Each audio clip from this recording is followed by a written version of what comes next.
السلام عليكم، أهلا بكم في قناة حسيمان شو. اليوم راح نقدم لكم أفضل المسلسلات التركية على الإطلاق. قبل كل شيء، المشترك في القناة يشترك الآن ويفعل الجرس ليصلكم كل جديد. ولا تنسوا إذا عجبكم الفيديو حطوا لايك وقولوا لنا رأيكم في التعليقات لكي نستمر وننزل فيديوهات حريقة.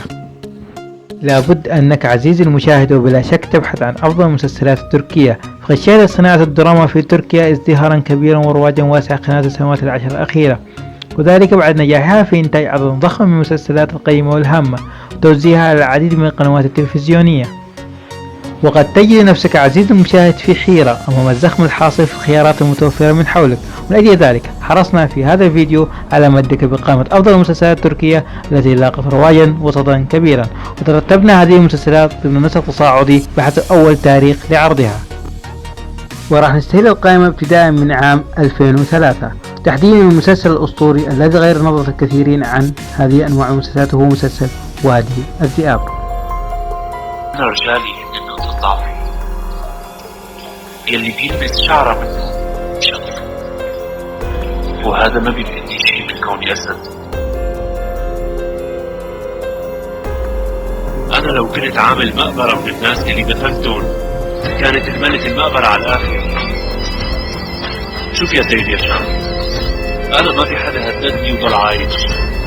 هلا فرجيني حالك، بدك تبرر جرام بودرة؟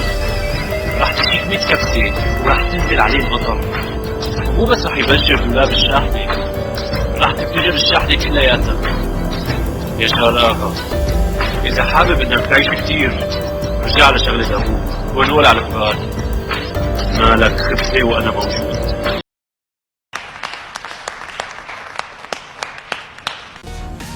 يندرج تحت تصنيف المسلسلات الدرامية البوليسية والرومانسية إذا صح القول، خاصة في الجزئين الأول والثاني بوجود الجميلة رهف دبلجة إلى اللغة العربية في أجزاء 8 الأولى. كما يعد هذا المسلسل واحدة من أهم وأقوى المسلسلات التركية على الإطلاق، حيث تم عرضه على مدار 12 موسما، وقد تميز تصويره مع العديد من القضايا السياسية والاقتصادية، من ضمنها الدولة العميقة التي تحكم تركيا والقوى العليا التي تحاول السيطرة عليها. كما تطرق المسلسل أيضا إلى الأزمتين السورية والعراقية في أجزائه السابع والثامن والتاسع. وتدور أحداث بشكل عام حول رجل الاستخبارات التركية علي الذي توقع في قلب المافيا في إطار عملية استباقية أطلق عليها اسم وادي الذئاب، التي تطلبت منه تغييرا شاملا في ملامحه وشخصيته ليتحول اسمه إلى مراد علمدار.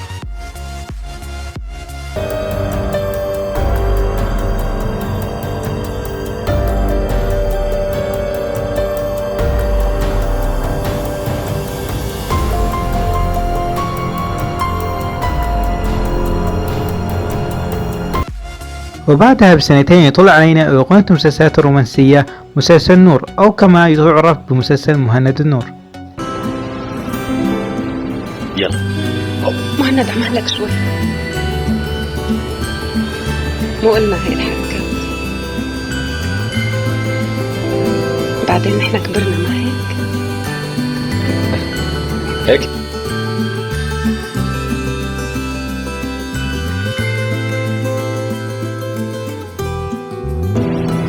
الحقيقة كنت بقدر كل شيء لرجعتك.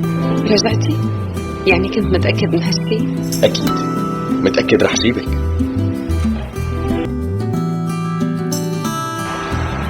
بدي إياك تكوني جنبي ونشوف أولادنا عم يركضوا قدام. مهند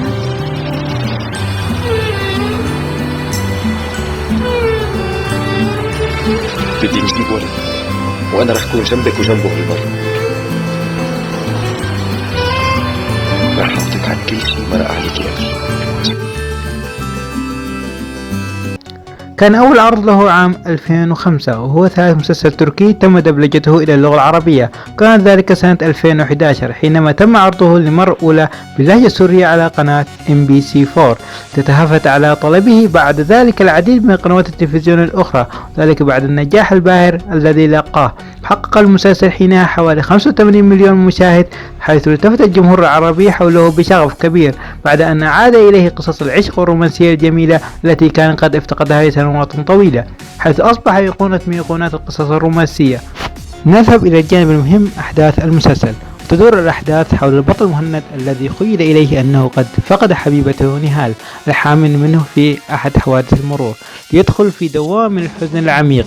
جعلت جده فكري بيك يقوم بتزويجه من قريبته الفتاة الريفية نور التي أحبته في طفولتها. طبعا لا يتقبل مهند الأمر ويهرب ليلة زفافه، إلا أن نور بشخصيتها مميزة جدا في تقربها منه شيئا فشيئا. تبدأ قصة العشق الرائعة بينهما.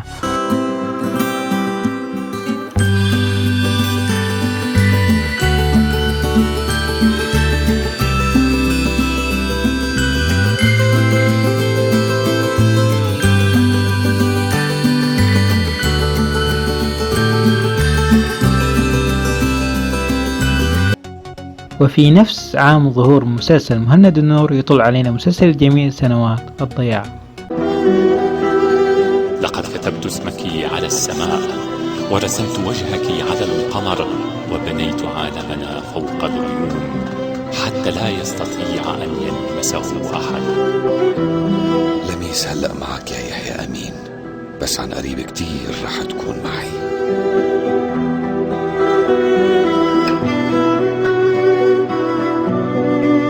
اطلعي لبرا. محظوظة لأنها ما غلطت وتجوزتك. أنا المحظوظ لأني رح أخلص من ناس مثلكم.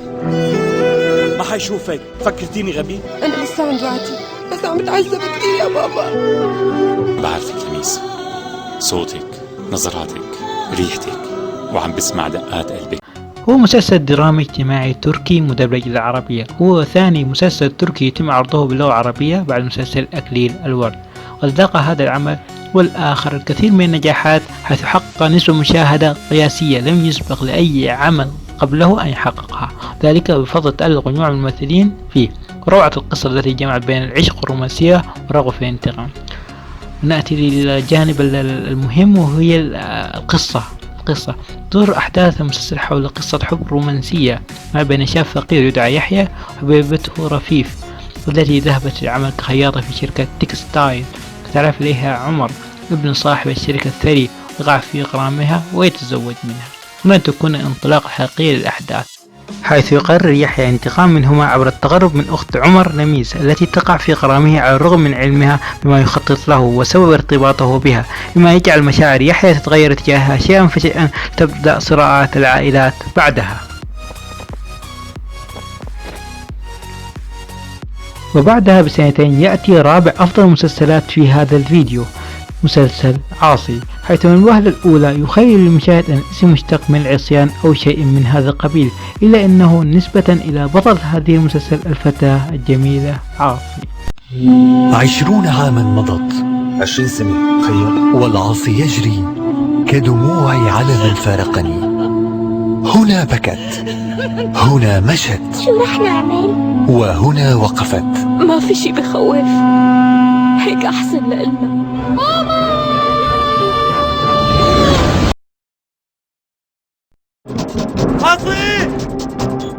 عاصي وينك؟ أمير أنت وين؟ أنا جاي لعندك. أمير! كيف أفسر هذا الشعور الذي يعتريني صباح مساء؟ وكيف تمرين ببالي مثل الحمامة حين أكون بحضرة أحد النساء؟ يعني عم تتصرف وكأنك جوزي. ما بدنا ننهي هالعلاقة بقى؟ حيث تم عرضه عام 2007. تم تصنيف مسلسل عاصي ضمن أفضل المسلسلات التركية على الإطلاق، وقد تم عرضه في 67 دولة مختلفة. أما عن أبرز النجاحات في ترشيحه كأفضل مسلسل مهرجان تلفزيون مونتي كارلو الدولي، ويتناول المسلسل قصة عشق رائعة ولدت في رحم الانتقام، حيث يقرر رجل الأعمال الشاب ديمير مقيم في اسطنبول العودة إلى مدينة أنطاكيا، ذلك بهدف تسوية قضية وفاة والدته التي انتهت بسبب مشاكلها المتكررة مع عائلة عاصي، إلا أنه يقع في قرار ابنة هذه العائلة الفتاة عاصي. تبدأ معاناة الثنائي مع العائلة. كان الله في عونه. أكيد مختلفة إذا البنات بيلحقوا الشباب. وهالشي كثير زعجك؟ ليش لا يزعجني؟ بالنسبة إلي مستحيل فكر الحق واحد، حتى لو كان وعدني بالزواج وبدهم يعلقوا مشنقتي. وكالعادة بعد عامين من الانتظار لم تخيب آمالنا حيث نتفاجأ بتحفة الفازية من أعلى الطراز، وهو خامس أفضل مسلسل في هذه القائمة، هو مسلسل العشق الممنوع.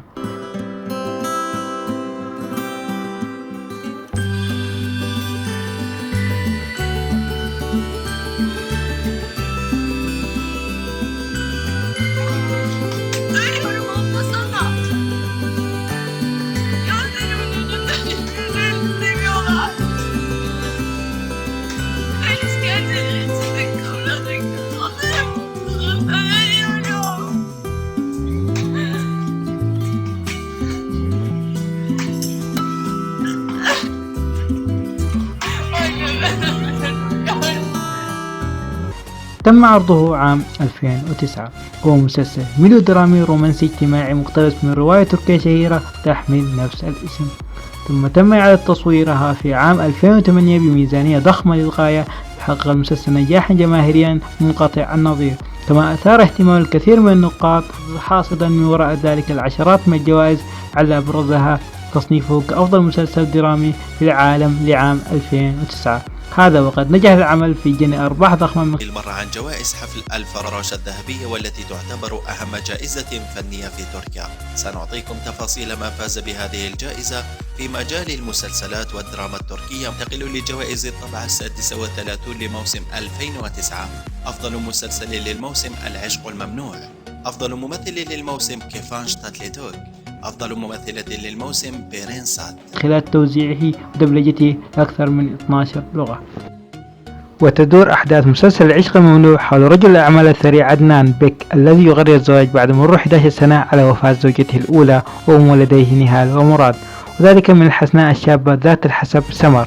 مع هذا الزواج تبدأ المشاكل، حيث تنجح سمر في إغناء أبيهم بتقديم منصب هام في إحدى شركاته لعديله نهاد، وذلك بعد أن أشهرت عائلتها إفلاسها، وما يثير حفيظة الشاب الوسيم مهند الذي يعيش هو الآخر في قصر عدنان بيك قرابته بهذا الأخير. ومع الجدال الحاصل تتسبب سمر في طرد مهند من البيت، أن هذا الأخير سرعان ما سيعود، ولكن مع عودته تنقلب العلاقة بين الثنائي مهند وسمر من صدمات إلى حب متبادل وقصة عشق ممنوعة. كانت هذه أفضل الأعمال التركية إلى سنة 2009، ولا تزال تنتظركم باقي من الأعمال الرائعة لنجوم خلدت أسمائهم بأحرف من ذهب لدى الجماهير العربية، يتم ذكرها في الفيديوهات القادمة إن شاء الله. لا تنسوا تشتركوا في القناة وتعطوني لايك وتنشروا الفيديو، والى اللقاء في الجزء الثاني من أفضل مسلسلات تركيا.